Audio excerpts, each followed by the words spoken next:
Bom dia a todos. Sejam bem-vindos a essa live da CMAA, Companhia Mineira de Açúcar e Álcool, durante a qual serão comentados os resultados do primeiro trimestre da safra 2025-2026, 1T26. Este evento está sendo transmitido ao vivo pela internet, acompanhado de apresentação de slides, e também está sendo gravado. Todos os participantes estão conectados apenas como ouvintes e não haverá sessão de perguntas e respostas nesse evento. Caso queiram fazer uma pergunta ou esclarecer qualquer dúvida, por favor, entrem em contato com a área de RI da companhia, enviando um e-mail para ri@cma.ind.br. Antes de prosseguir, eu gostaria de esclarecer que eventuais declarações que possam ser feitas durante esta apresentação, relativas às perspectivas dos negócios da companhia, bem como projeções, metas operacionais e financeiras relativas ao seu potencial de crescimento, constituem-se previsões baseadas nas expectativas da administração. Essas expectativas são altamente dependentes das condições do mercado, assim como do desempenho econômico geral do país e dos mercados internacionais. Portanto, estão sujeitas a mudanças. Conosco hoje, em Uberlândia, na sede da CMAA, estão os senhores Jefferson de Gaspari, CFO, Fernando Falheiros, gerente de controladoria, Bruno Ortiz Canavi, gerente comercial, e Geraldo Magela, gerente administrativo. Para dar início a esse webcast, eu passo agora a palavra para o Jefferson. Por favor, Jefferson, siga aí. Bom dia a todos, é mais uma vez um prazer podermos estar aqui compartilhando com vocês um pouco da nossa história, a história da CMA, Companhia Mineira de Açúcar e Álcool. Nessa vídeo estaremos falando sobre o primeiro trimestre da safra 2025-2026. Aqueles que nos conhecem já sabem, os que não conhecem estão convidados a conhecer, mas hoje a gente trouxe aqui um pão de queijo tradicional para as nossas visitas e o nosso suco de laranja em homenagem a JF Citrus, nosso acionista. Então, digo que os que conhecem já tiveram a oportunidade de experimentar, mas todos estão convidados a nos conhecer. A CMA tem muito prazer, muito orgulho, muita honra em trazer o olho a olho, trazer para dentro de casa os nossos parceiros, os investidores, as assets, os bancos. Isso para nós é muito importante, esse relacionamento. Nós somos uma empresa de relacionamento.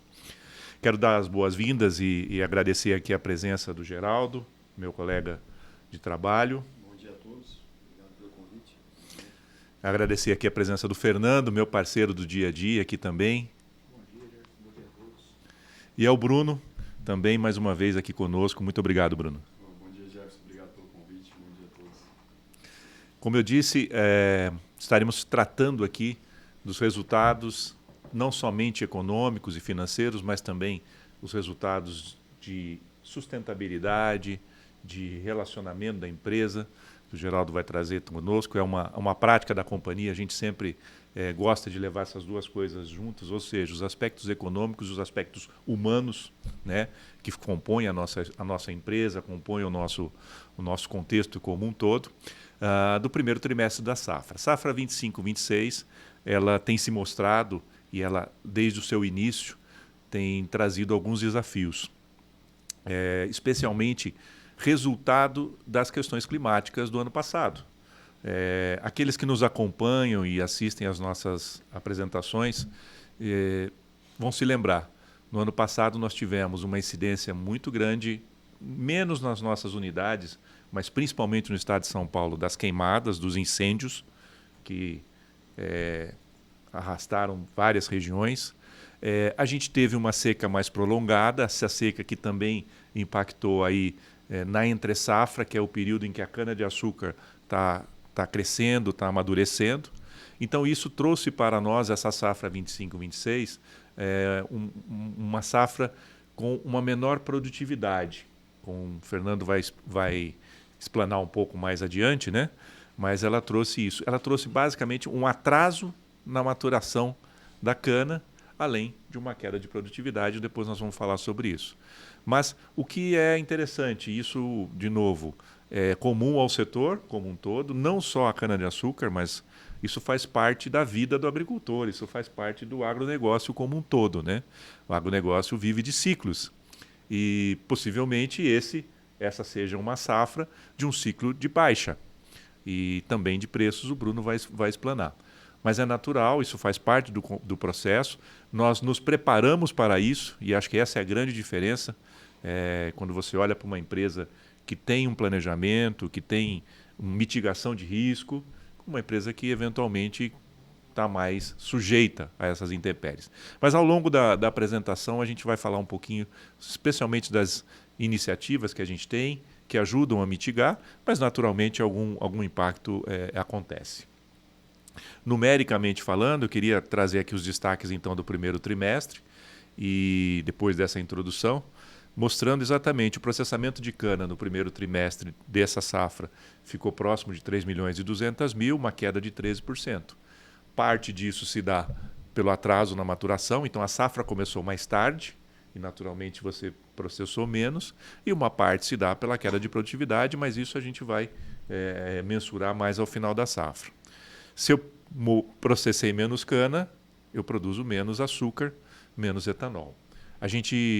Podem observar que a queda na produção de etanol é muito maior do que a de açúcar. Por quê? Porque estrategicamente a gente vem investindo cada vez mais na maximização de açúcar, especialmente pela oportunidade que ela nos dá de fixação de preço futuro, o Bruno vai falar um pouco mais adiante, e pela rentabilidade do açúcar que tem sido melhor do que o do etanol. Com isso, a gente teve uma queda na produção de açúcar de 7% e do etanol de 33%.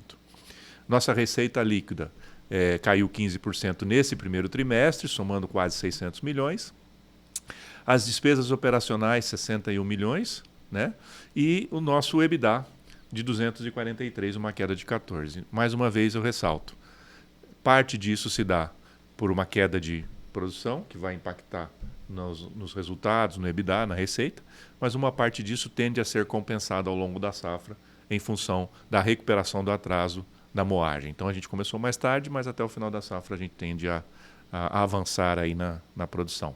A gente trabalha diariamente aí com as estimativas de produção, acompanhando a moagem, acompanhando produtividade e fazendo os investimentos necessários para que esses resultados, esses impactos sejam os menores possíveis, especialmente frente à média do setor, que a gente tem visto impactos ainda mais relevantes. Vou pedir ao Fernando para conduzir os próximos slides e falar... perdão, antes de você, Fernando, eu vou passar a palavra para o Bruno, para que ele possa falar do mercado. Pode ser, Bruno? Perfeito. Bom, vamos falar um pouquinho de mercado. Bom dia a todos novamente. Bom dia, Jefferson. Bom dia, Geraldo. Bom dia, Fernando. Vamos falar um pouco de mercado, né, Jefferson? Como você falou, é um ano desafiador, não só para a gente, como para todas as usinas, o mercado, o agro inteiro. Vamos começar pelo etanol. Bom, a gente vê no etanol uma curva aí decrescente de preço no primeiro trimestre dessa safra, saindo aí de 2.700 para 2.560, uns R$130 por metro cúbico. E aí a pergunta que vem é, mas uma expectativa de safra menor, estoques mais baixos de etanol e ainda assim o preço não está reagindo. Bruno, mas por que não está reagindo? Petróleo caiu muito o preço nesse momento, principalmente em maio teve uma queda do preço de petróleo muito grande, o que diminuiu o preço da gasolina. Consecutivamente, o preço do etanol também vem um pouco para baixo. Então tivemos aí uma queda de preço mais expressiva no primeiro trimestre. E o primeiro trimestre começa a safra, é normal que tenha mais etanol no mercado, porque as usinas voltam a produzir etanol da entre-safra. Tá? Esse é um dos pontos principais para a gente ver uma queda aí no primeiro trimestre da safra. Um ponto interessante, né, Jefferson, é que isso deve melhorar um pouco a partir do E30 que começou em agosto. Então a demanda está muito estável. Como a gente vê ali no gráfico abaixo, 2,8, 2,7 bilhões de litros de demanda de etanol. Ela vem estável do ano passado para cá. Isso é bom. E agora deve melhorar um pouco com o aumento da mistura na gasolina. Deve melhorar um pouco a demanda do etanol anidro. E os estoques estão baixos também. O estoque uso no Brasil está baixo. Isso dá uma perspectiva de melhoras de preço para o etanol durante a safra. Esses são os movimentos altistas. Mas também temos alguns movimentos mais baixistas. Como a gente comentou na outra reunião, a gente tem uma demanda de oferta de etanol de grãos. Isso vem crescendo no Brasil quase 2 bilhões de litros por ano. Então, hoje, o etanol de grãos já está com 30% da safra brasileira de produção de etanol Brasil, que hoje é 32, 33 bilhões de litros. O de grão já está em 10 bilhões. Então, realmente, é um impacto muito grande para o mercado de etanol, principalmente na entre-safra da cana, porque o pessoal do grãos não para, né? Eles não param e o pessoal da cana para. Então, antigamente, na entre-safra, tinham melhores preços de etanol. Hoje, a curva está um pouco mais estabilizada. Bruno, mas com a entrada, aonde é que estão... Comenta um pouco sobre aonde é que estão sendo instaladas as plantas de etanol de milho. Perfeito, esse é um bom ponto. As principais plantas são onde que estão os maiores produtores de grãos. Mato Grosso do Sul, em Goiás, em Minas muito pouco, porque ainda tem mais para o norte de Minas, perto da Bahia, e algumas plantas próximas do Nordeste, né? Maranhão, ali para o sul do Maranhão. Portanto, regiões onde você não compete com a cana diretamente e regiões onde, historicamente, o etanol precisava chegar lá de caminhão, né? Exato, então você perfeito. acaba produzindo e construindo um mercado consumidor novo. Tudo novo, da biomassa nova, o movimento dos grãos, né? Que imagina no Mato Grosso iam todos para Santos ou para o Nordeste, para o Porto. Hoje eles ficam local, o grão fica local e o etanol também começa a chegar mais próximo para essa galera, melhorando a demanda, que é o que a gente quer que realmente o brasileiro use muito mais etanol do que gasolina, né? Que é um combustível sustentável, que é um combustível que traz... o Geraldo vai falar um pouco mais adiante sobre isso, né? Mas é o que tem a maior contribuição ao meio ambiente dos combustíveis, né? Em relação ao combustível fóssil, a diferença é absurda, né? Do carbono emitido dos combustíveis fósseis em relação ao etanol. É muito menos poluente. Perfeito. Eu trouxe 2 pontos interessantes de mercado. Um deles, que eu vou falar um pouco do açúcar também, a Índia é um grande produtor de cana no mundo, né? E é o segundo maior produtor de açúcar no mundo, é a Índia. E a Índia está com um programa de inclusão de etanol na mistura da gasolina que subiu muito, de 25% a 27% de inclusão na gasolina.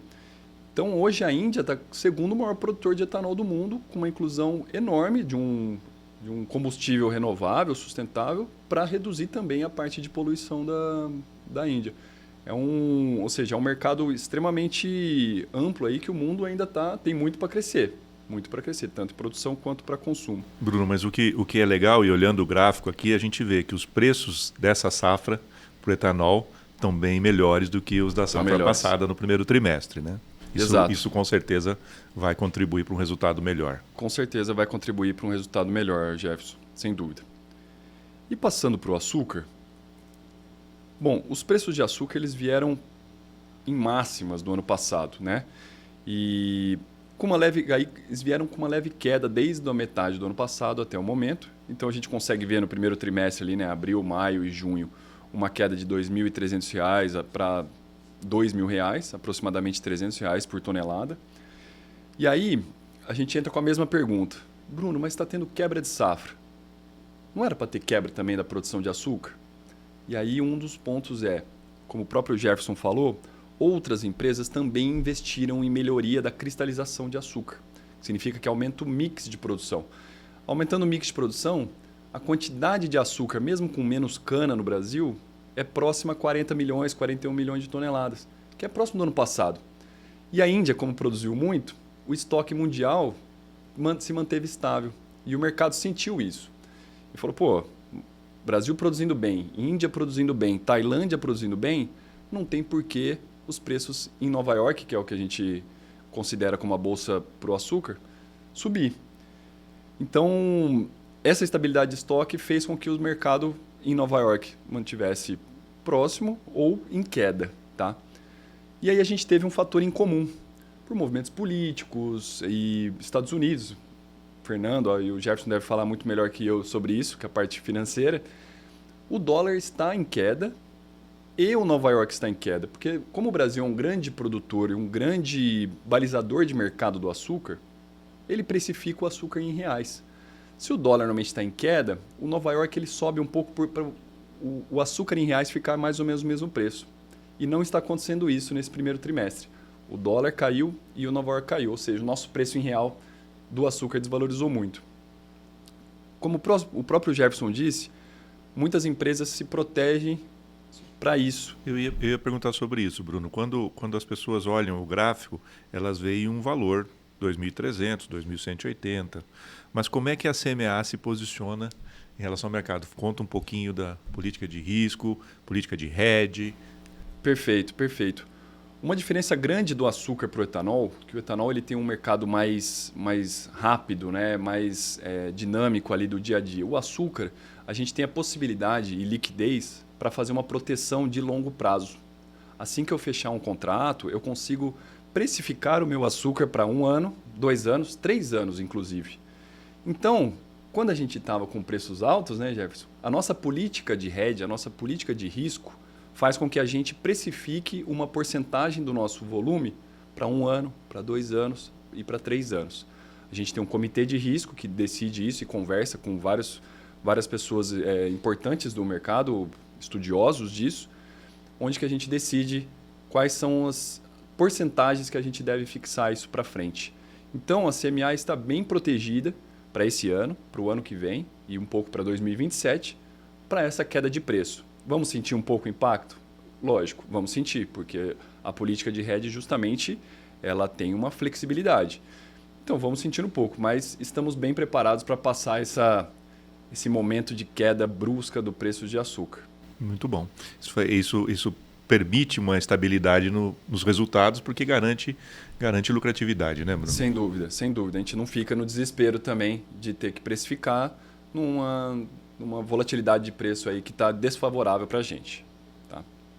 Bom, passo a bola para você, Jefferson. Não, eu já vou pedir que você passe a bola direto para o Fernando falar um pouquinho do desempenho operacional. Pode ser, Fernando? Perfeito. Bom dia novamente, pessoal. Satisfação estar aqui com vocês nessa oportunidade. Falando um pouquinho aí, né, em continuidade ao que o Jefferson trouxe a respeito da moagem de cana, né, que nós tivemos nesse primeiro trimestre, né, nós temos aqui nesse slide os números abertos pelas nossas unidades, né, pelas nossas usinas de processamento. Nós temos 3 usinas hoje, né, as 3 localizadas no Triângulo Mineiro. Uma dessas, a usina Vale do Tijuco, a nossa maior usina em capacidade instalada de processamento, fica aqui em Uberaba, Vale do Pontal, Limeira do Oeste, e a usina Canápolis, localizada no município de Canápolis. Bom, fazendo um comparativo então aqui dos volumes de cana processados nesse primeiro trimestre, nós temos para a Vale do Tijuco um número de 1,7 milhões de toneladas de cana, frente a 2 milhões de toneladas processadas no comparativo do ano anterior. Na unidade Vale do Pontal, nós temos um processamento de 800 mil toneladas, pouco menor também aí do que nós processamos no primeiro trimestre do ano anterior. E na Canápolis, 0,7, frente 0,8 processado também no mesmo período do ano anterior. Então, o nosso número da safra, né, acumulado nesse primeiro trimestre de 2020, da safra 25-26, totaliza ali 3,2 milhões de toneladas, frente 3,7 milhões de toneladas que nós processamos, 500 mil toneladas de diferença, né, de um período para o outro. Nós vemos basicamente o mesmo mix, a mesma participação entre cana própria e fornecedor. A redução é sentida nos dois, justamente pelos pontos que o Jefferson já trouxe aqui anteriormente, né? Nós tivemos esse atraso na maturação da cana, muito sentido referente aos efeitos climáticos da safra anterior, além do déficit hídrico em algumas regiões. A queimada, nós tivemos também ondas de calor o ano passado que também contribuem para a questão da maturidade da cana. E quando a gente verifica a qualidade dessa cana, a gente percebe um pouco sobre isso. Antes de você passar, Fernando, sobre a qualidade da cana, eu queria que você falasse um pouquinho. A gente percebe aqui que na Vale do Pontal e na Canápolis os níveis estão muito próximos, ou seja, não é grande a diferença, mas a queda maior se deu na Vale do Tijuco. A que você atribui esse desempenho da Vale do Pontal, da Canápolis? Perfeito, Jefferson. Acho que quem está acompanhando a gente nas ocasiões anteriores pode perceber o quanto a gente tem trabalhado, investido em irrigação, principalmente na usina Vale do Pontal, né? Um dos grandes investimentos que nós temos anualmente reforçado na Vale do Pontal é a questão da irrigação, e isso afeta diretamente os nossos números, né, a nossa produtividade ali na região. A Pontal, que sempre foi uma usina, por estar mais ao norte, pelas condições climáticas, ela sempre sentia mais os efeitos do clima. Então, em situações adversas, climaticamente adversas, né, a gente geralmente sentia mais esse efeito na Vale do Pontal. E a gente tem conseguido observar o retorno já dos investimentos que estamos fazendo em irrigação nessa área, que vem permitido com que a produtividade não seja tão afetada frente a essas situações que nós temos passado. Então, nós já estamos vendo o retorno, em termos práticos, aí, dos investimentos que isso reforça mais ainda a importância de nós mantermos esse plano de irrigação. Nós temos um projeto a longo prazo, né, de irrigação, com um investimento constante e que tem nos permitido uma consistência ali na nossa produtividade naquela região. Quando nós falamos a respeito da qualidade da cana que nós processamos, né, no setor é bastante conhecido o termo ATR, né, açúcares totais recuperáveis, e é a quantidade de açúcar que eu tenho por tonelada de cana que vai permitir produzir realmente açúcar e etanol. Quando nós observamos o recorte desse primeiro trimestre, nós vamos ver que também nós tivemos uma redução geral nesse indicador. A nossa redução está no grupo em 5,8%. Quando nós observamos o Centro-Sul como um todo, essa redução ela é observada também. Então, não é uma particularidade da CMA. De fato, a gente tem observado que o nosso manejo, a forma com que nós trabalhamos o nosso canavial, tem contribuído para que a nossa perda ela esteja ali abaixo do que temos observado na região.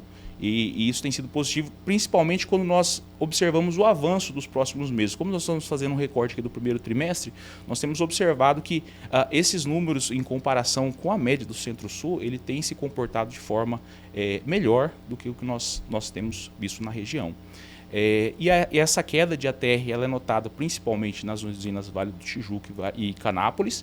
E na Vale do Pontal a gente tem uma redução menor, né, do ATR, nós estamos falando de 119 quilos de ATR por tonelada de cana contra 121 no mesmo período do ano passado, que também nós conseguimos atribuir à questão dos investimentos que estão sendo feitos lá e o cuidado com o nosso canavial. O ano passado, pelo primeiro trimestre ter sido um trimestre mais seco e mais quente, isso também possibilitou que a concentração desse açúcar na cana fosse maior nesse primeiro trimestre. Então, hoje nós estamos colhendo alguns efeitos negativos do impacto climático que no ano anterior contribuíram para um aumento de ATR nesse período. Nós compararmos o ATR da safra passada, ele foi quase que na safra toda maior do que a média histórica, justamente por esse estresse climático que tivemos no ano passado. Por isso que é importante, eu vou reforçar que essa é uma fotografia de um recorte, né? Exato. Ele não reflete a safra como um todo, ele reflete um recorte de um trimestre. Não é essa tendência que a gente tem observado, já falando de futuro, né? Já falando dos meses seguintes, a gente tem observado muito essa recuperação, né, Fernando? Exatamente. Quando nós falamos em TCH, toneladas de cana por hectare, né?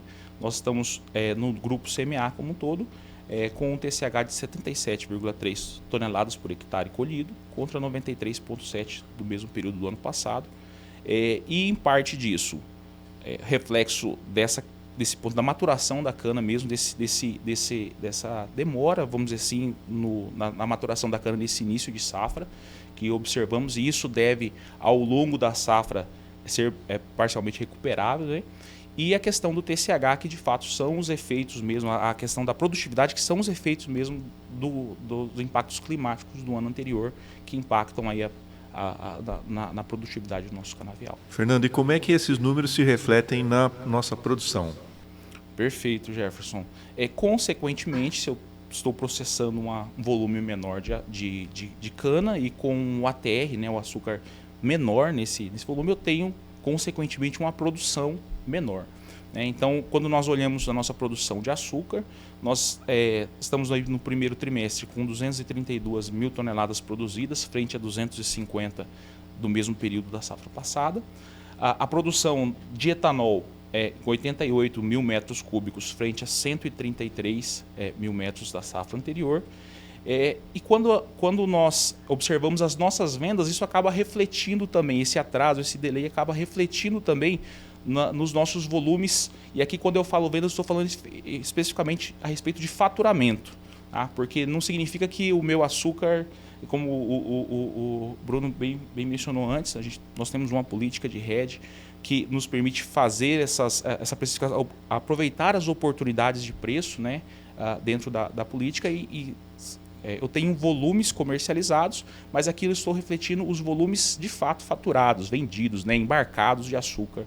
Então a gente está ali com 10,9% menor do que a safra anterior na parte do VHP, 34,6% menor na parte do etanol.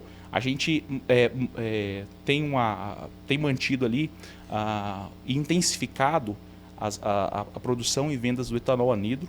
É importante ressaltar que nós, quem tem acompanhado, tem visto a questão dos investimentos que nós estamos fazendo também na unidade industrial da Vale do Pontal.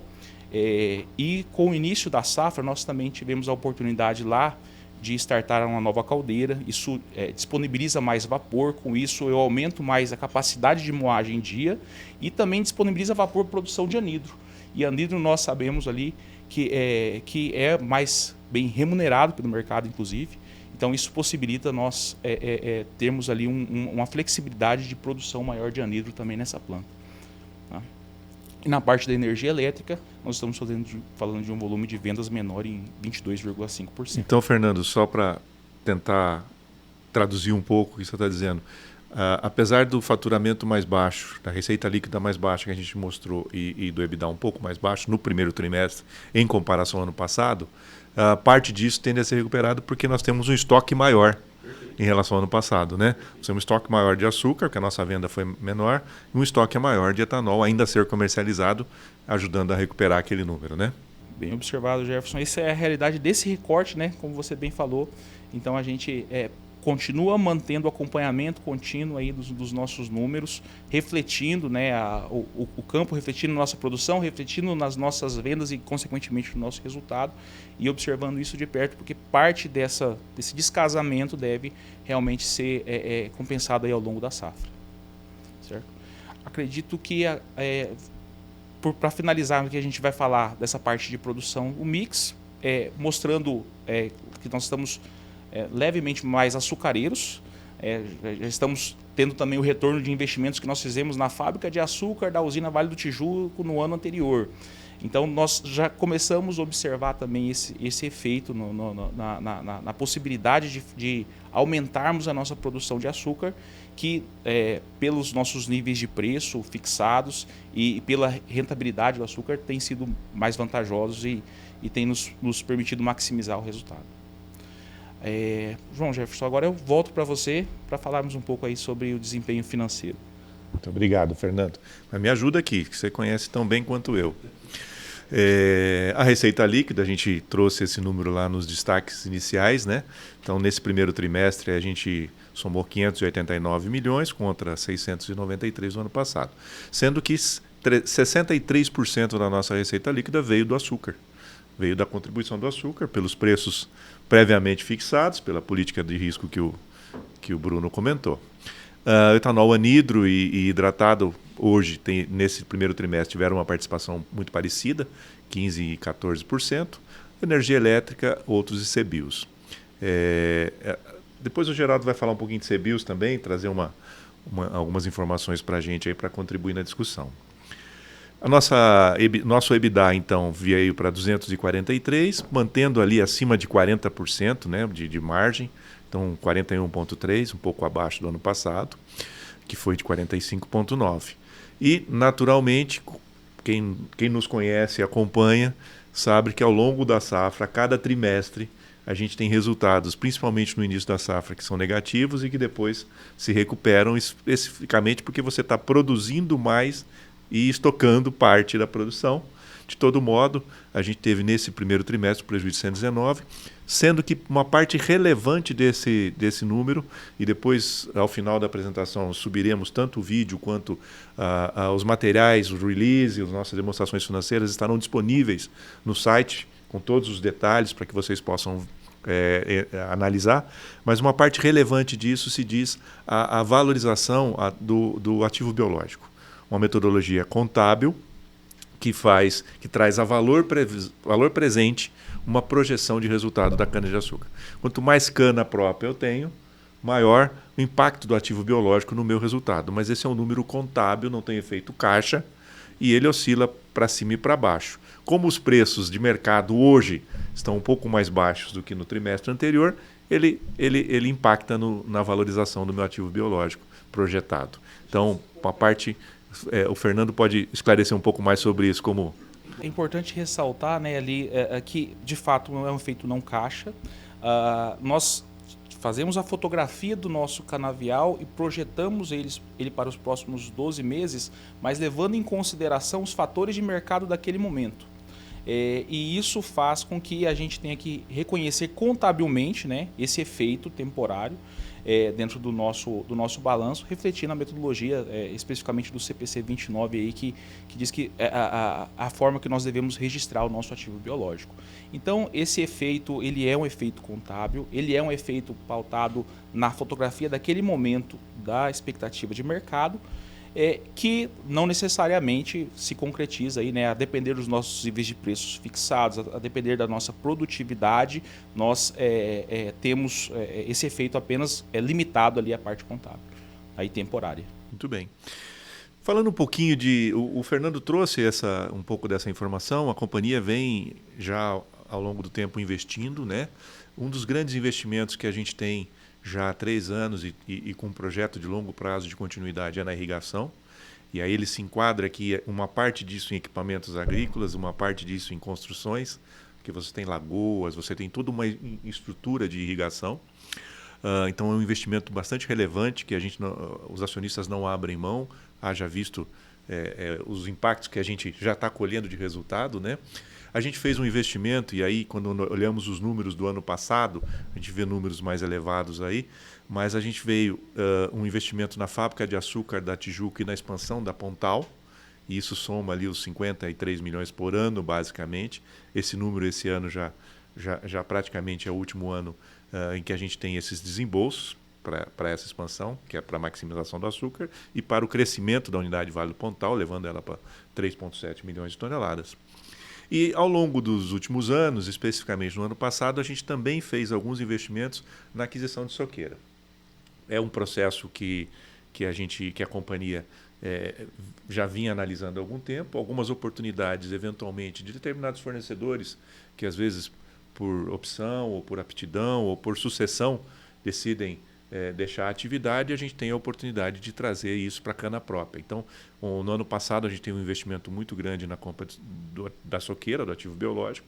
Esse ano isso já está mais controlado, até porque também a companhia, de certo modo, em função dessas perspectivas de austeridade, vem implementando as possibilidades de economias de custos, austeridade e, eventualmente, postergação daqueles investimentos que possam ser postergados sem prejuízo. Então, plantio de cana, tratos culturais na cana-de-açúcar, irrigação, esses o acionista não abre mão.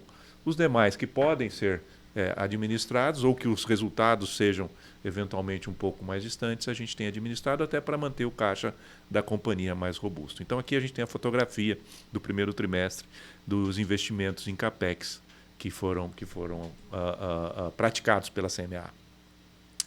E aí, traduzindo isso no impacto de dívida, né? Como é que está o comportamento da alavancagem da companhia de uma maneira geral.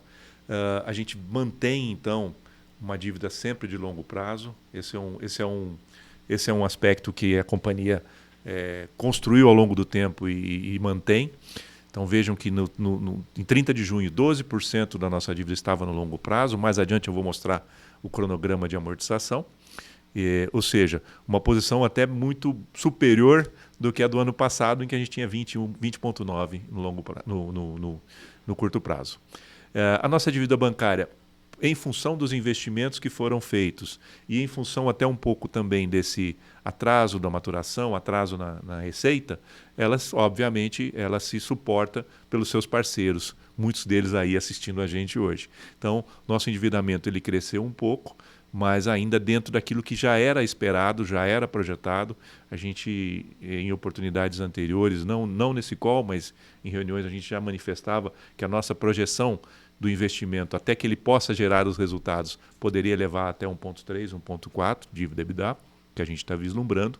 Então, esse é um número que nos dá bastante conforto, especialmente porque a dívida está bastante alongada, o que se demonstra nesse gráfico a seguir aqui, onde a gente tem um duration, né, um prazo médio de 4,9 anos. Então, a gente tem ali até 12 meses, de 1 a 2 anos, mas nossas operações financeiras, os nossos investidores acreditam muito na CMA e nós também acreditamos, e por isso temos aí a oportunidade de trabalharmos em conjunto para um financiamento, um funding, um recurso de longo prazo que possa possibilitar os investimentos na companhia até que eles possam gerar os seus resultados. Nossa dívida é primordialmente em CDI, base lastreada em CDI, então obviamente a gente está tendo aí os impactos da taxa de juros a 15%, que na reunião do Copom ontem foi mais uma vez mantida, mas a gente tem um pedaço da dívida também em IPCA, que é a inflação, e que está lastreada pela receita de energia, que também é corrigida por IPCA. Temos aí operações com BNDES direto, BDMG, mercado de capitais bastante e vários bancos que nos suportam aí há já algum tempo. E como eu falei, a CMA é uma empresa de relacionamento e o nosso relacionamento com os parceiros bancários e investidores sempre foi muito positivo e continuará sendo. Fato esse, estarmos aqui fazendo essa apresentação a todos vocês. Por último, liquidez. A gente mantém o nível de liquidez de 1,2 e 1,1. Né? E se eu tirar os efeitos do marcação a mercado dos derivativos, que são as posições de hedge de açúcar, né? E o IFRS 16, que também é uma metodologia contábil de reconhecimento da dívida de leasing das áreas rurais. Então, nós temos contratos de 2, 3 ciclos, principalmente nas áreas de irrigação. Isso traz para o balanço uma dívida contábil, que também não tem efeito caixa, ela vai ter ao longo do tempo, à medida que nós vamos remunerando pelo uso da terra. Né? Então, a gente mantém ali no nível de 1,1, 1,2 de liquidez, que nos dá aí o conforto, ou seja, para cada R$1 de dívida, eu tenho 1,20 no caixa para suportá-lo, o que nos dá aí o conforto de atravessarmos esse período aí um pouco mais desafiador, como a gente vem colocando. E, por último, mas não menos importante, quero convidar o Geraldo para falar um pouquinho também dos aspectos humanos, sociais, ambientais, né, e de compliance e governança da nossa companhia. Obrigado, Jefferson. Como eu tenho falado aqui nas edições anteriores, e quem tem acompanhado as edições anteriores, a nossa visão de ESG e de sustentabilidade, ela faz parte do negócio. Então, ela não é um tema à parte do negócio, tanto é que nós estamos tratando aqui, né, e falando também para vocês, atualizando com vocês os temas de ESG. Isso faz parte da crença da CMA, dos valores da CMA, e independentemente do cenário que estamos também vivendo, nós sempre entenderemos os temas de ESG como temas materiais importantes e intrínsecos do negócio. Então, eu gosto sempre de repetir aqui também que o que nós vamos falar aqui das ações e iniciativas que aconteceram no primeiro trimestre, elas são parte de uma política de sustentabilidade com os temas materiais, traduzindo os temas relevantes para o nosso negócio, e não são ações isoladas, mas são ações que fazem parte, então, de uma estratégia de sustentabilidade e ESG da empresa. Eu vou trazer aqui para vocês, nós temos um pilar importante dentro dos temas materiais, que é o desenvolvimento, relacionamento e engajamento com as comunidades locais. Nós temos a nossa operação, as nossas operações em 15 municípios que passam no Triângulo Mineiro, município do Triângulo Mineiro, e também no estado de Goiás. Né? Então, nosso ofício é agricultura, a nossa produção é agrícola. Então, nós fazemos questão de conduzir iniciativas que usem a nossa expertise, nossa capacidade técnica, para compartilhar isso também com as escolas municipais, com os municípios, com os nossos stakeholders em relação à produção agrícola. Tá? É por isso que a gente faz aqui a Escola Verde, que eu estou esse primeiro item aqui. Nós tivemos uma abrangência aí de mais de 1.200 alunos com a Escola Verde, que principalmente trabalha os conceitos de produção agrícola e de preservação ambiental. Ou seja, é fixar também nessa geração que está chegando nas escolas, nas famílias das crianças também, o conceito de produção sustentável, que nós acreditamos tanto. Uma outra iniciativa também muito relacionada à Escola Verde é as hortas comunitárias, que eu pessoalmente acho muito bacana, que é resgatar, Jefferson, a produção de hortaliças. Muitas vezes nós estamos aqui num conceito, com muita terra produtiva e com muitas comunidades também que têm oportunidade de produzir, e muitas vezes a gente compra hortaliças ou legumes, hortaliças no mercado. Então nós estamos resgatando essas práticas de produzir hortaliças nas escolas. O que é bacana é que o excedente, essas hortaliças são utilizadas na merenda escolar, que na realidade você já reduz um custo para o município na produção de alimentos ali na merenda escolar, e o excedente na produção dessas hortaliças ela é levado para as famílias. Então é uma iniciativa muito bacana que a gente tem acompanhado e dado um resultado e tendo um retorno muito positivo, tanto das crianças que estão inseridas diretamente nesse contexto, as famílias e os professores também. Alguns projetos socioambientais, que é o Patrulheiro Mirim, eu já falei um pouco do Patrulheiro Mirim, é uma iniciativa da Polícia Militar, onde basicamente trata de formação de cidadania, então é um reforço pós o currículo escolar, principalmente para crianças provenientes de vulnerabilidade social.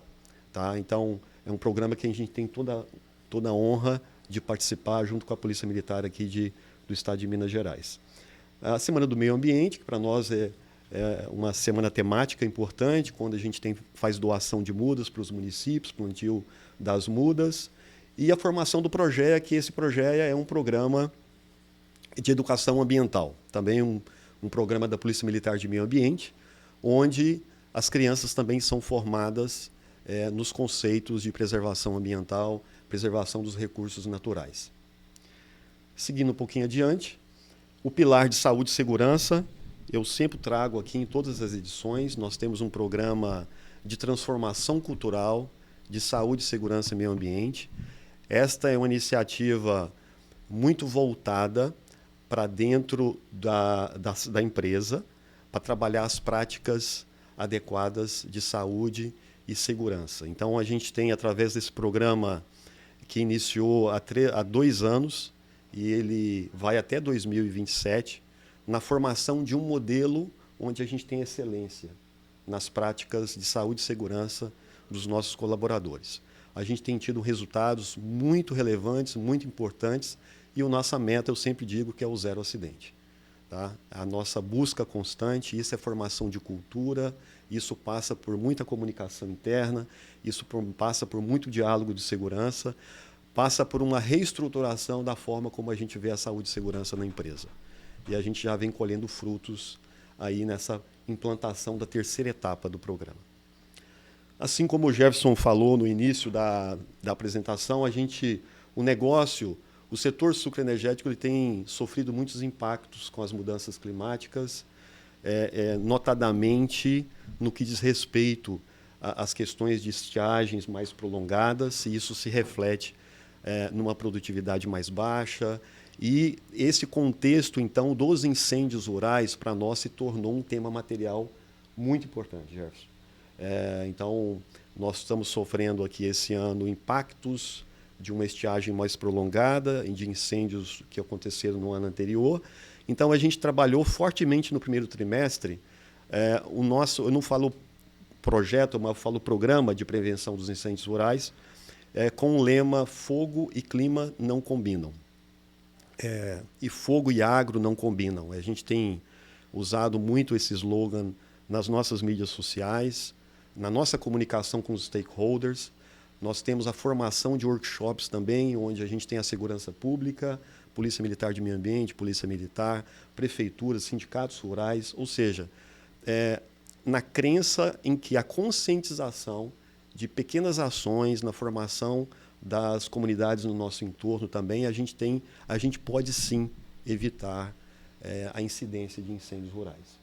E isso tem um reflexo muito importante, não só no contexto da segurança, mas a gente sabe que os incêndios rurais ele ameaçam a questão do solo, a perda de produtividade do solo, a perda de matéria-prima e, claro, mais importante, colocando em risco a vida das pessoas e o impacto ambiental, de fauna e da flora. Então, nesse contexto, esse é um tema material que tem se tornado muito importante, muito relevante para o nosso contexto todo do negócio, olhando o aspecto financeiro, econômico, socioambiental, tá? Então, essa outra imagem que vocês estão vendo aqui também, a gente fez aí algumas cartilhas e a gente tem essa pegada muito forte também na formação das crianças nas escolas, que levam para suas famílias, que levam, né, essas boas práticas, então, de prevenção aos incêndios rurais. Aqui, como o Gerson falou anteriormente, falar um pouquinho do RenovaBio, vou trazer de uma forma diferente. Eu tenho trazido mais de receitas nas edições anteriores. Vou falar um pouquinho aqui que nós, no primeiro trimestre, nós produzimos 31.200 CBIOs no primeiro trimestre dessa safra. E isso representa que nós eliminamos 31.200 toneladas de CO2 equivalentes. Isso deixou de ser emitido. Tá? E eu trouxe aqui um exercício interessante, que como se fosse a eliminação, ou mais de 27 mil veículos deixassem de rodar. Claro, veículos que usam combustível fóssil. Isso no primeiro trimestre. No primeiro trimestre. Se a gente elevar isso para um ano, nós estamos falando em mais de 100 mil veículos. Mais de 100 mil veículos. 4, 5 pessoas por veículo. Estamos falando de uma cidade de 500 mil de habitantes. Perfeito. Só com os CBIOs. Perfeito. Então, aqui para mostrar a relevância do quanto o etanol, a produção de etanol, tem se firmado, não só no contexto nacional, mas no contexto mundial, como uma fonte alternativa importante de energia renovável, tá? E de eliminação aí das emissões de CO2 equivalente, que tanto todo mundo busca no mundo de hoje. Tá? Então, é uma crença que é fortalecida, que nós continuamos buscando cada vez mais a produção de energias renováveis, assim como a gente produz aqui o etanol. E aqui, só para finalizar, convidar todos vocês que tudo isso que nós estamos comentando aqui, sobre ações e iniciativas do primeiro trimestre, elas fazem parte, então, do nosso relatório de sustentabilidade, que foi publicado lá em junho desse ano. A gente gosta sempre de publicar o relatório muito próximo da publicação dos resultados financeiros da safra anterior. Então, eu convido aqui a todos também de conhecerem um pouco mais as nossas iniciativas dentro desse contexto dos temas materiais. E também dos inventários de gases de efeito estufa, que nós fazemos todos os anos, que é uma forma da gente buscar cada vez mais eficiência energética dos nossos processos, na produção aí, do açúcar, do etanol e de bioenergia. Agradeço mais uma vez aqui, me coloco à disposição, assim como a Doris falou no início da apresentação. Quaisquer perguntas, esclarecimentos, vou ter a maior satisfação aqui, o prazer de respondê-las. Muito obrigado mais uma vez. Eu que agradeço, Geraldo, mais uma vez a tua contribuição, ao Bruno, Fernando, que nos acompanharam, e a todas as pessoas que dedicaram a esse momento para nos assistir, agora ao vivo, direto de Uberlândia, ou também vão ouvir nos próximos dias através das mídias sociais, através do nosso site. Reforço o convite do Geraldo para que acessem o site da CMAA, www.cmaa.ind.br, Ind de indústria. Lá tem tanto os reportes financeiros, relatórios, quanto os de sustentabilidade. Tem oportunidade de emprego, que é sempre importante. A gente sempre tem trabalho aqui para quem quiser, gente. Tem muito trabalho, venha trabalhar conosco, seja mais um colega nosso aqui, vai ser muito bem-vindo. Aproveito aqui para colocar à disposição as vagas, estão lá disponibilizadas também. Mais uma vez, obrigado a todos. Tenham um bom dia, uma boa semana e vamos em frente. Encerramos, então, aqui esse webcast da CMAA. Lembro que a área de RI da companhia fica à inteira disposição para esclarecer qualquer dúvida por meio do e-mail ri@cmaa.ind.br.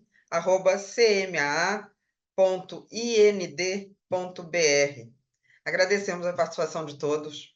Até a próxima. Bom dia.